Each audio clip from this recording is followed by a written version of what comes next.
Okay, it's a tripartite partnership between TIE, the National Economic and Development Authority of the Philippines, and Australian aid through the Department of Foreign Affairs and Trade.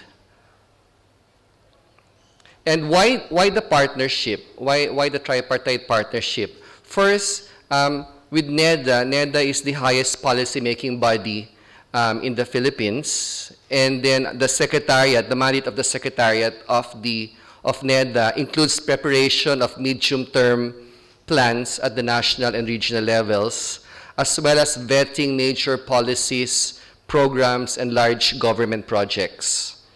And I think very important is a shift that happened a few years back, is that the function, we used to have an office called the Project Monitoring Staff, but they rationalized that and they expanded the mandate of that staff to be the Monitoring and Evaluation Staff. So it greatly expanded the mandate and the work of that staff and the work of NEDA to go beyond project monitoring and to look at evaluations of programs, policies, and projects. So then there was this need also to beef up the capacity of NEDA in terms of evaluations.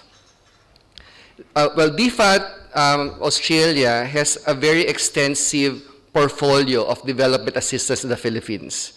In fact, while the Japanese are our largest funders, they basically fund large-scale infrastructure projects, but DFAT has a portfolio that goes from health, education, social protection, and agriculture.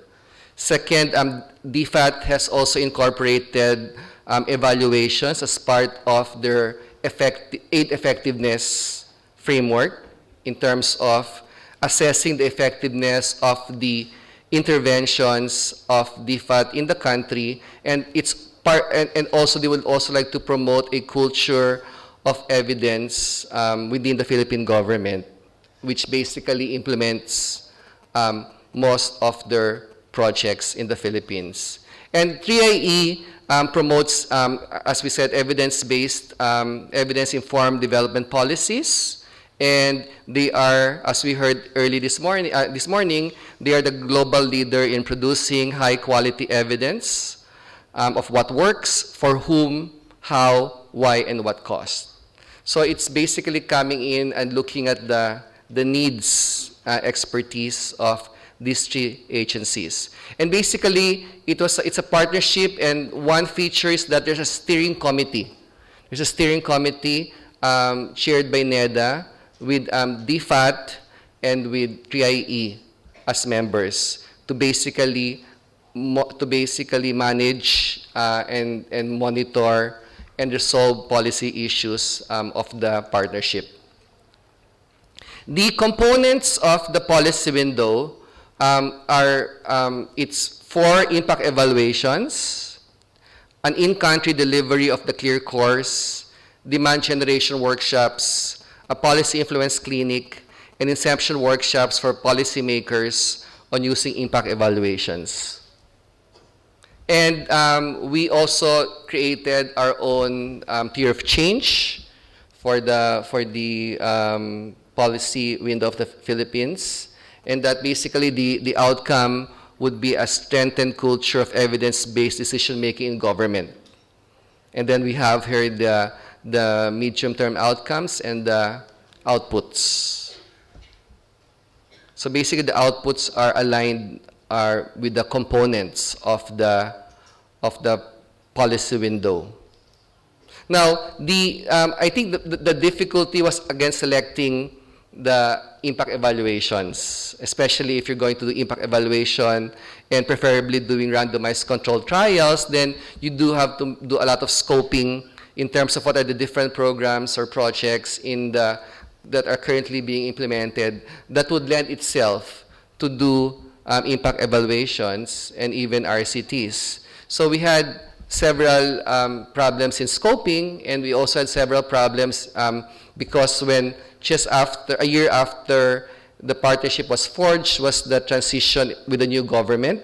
So then we had ministries who had new heads, and new officials. So basically, the four that were selected was the special program for the employment of students by our Department of Labor and Employment, the Sustainable Livelihood Program of the Department of Social Welfare and Development, and two programs of the Supreme Court of the Philippines. This is the E-Court and Continuous Trial Program and the Small Claims Procedure. Now, among these four studies, only one has been completed to date. In fact, we're just wrapping up the first project, and the three other projects will end by next year. Now, I think it will be interesting to see the first project completed and how it contributes towards the outcomes of the partnership program.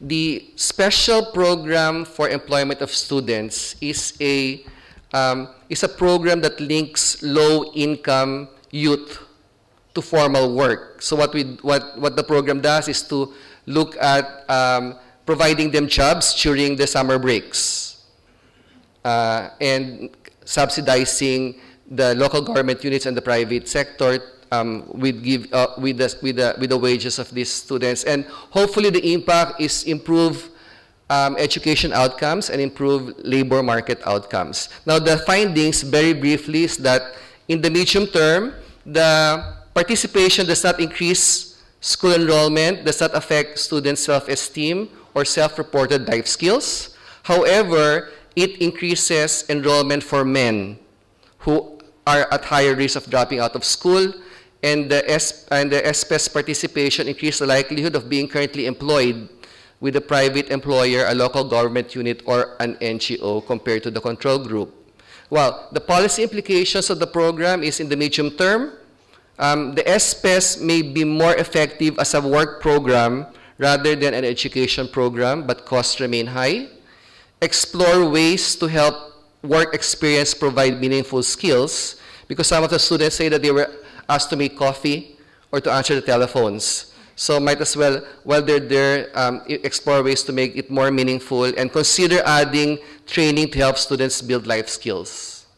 And finally, what are the impacts or the contribution? This is my final slide. First, the results of the study was presented to the senior management of the Department of Labor and Employment.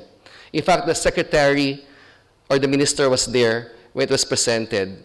And when that was presented, significant decisions have been made right there and afterwards with respect to improving the program.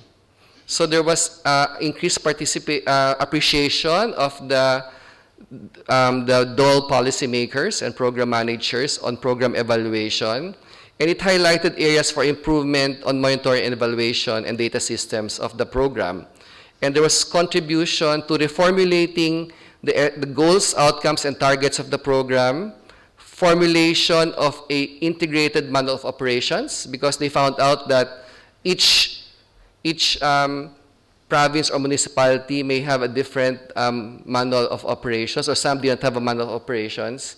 So there were variability in terms of implementation, and possible amendments to SPS guidelines, like including training and including type of work undertaken by SPS beneficiaries. And we were also pushing that they also look in terms of the gender of the beneficiaries. If it's impacting more on male students, then we could probably increase the proportion of male enrollees into the program.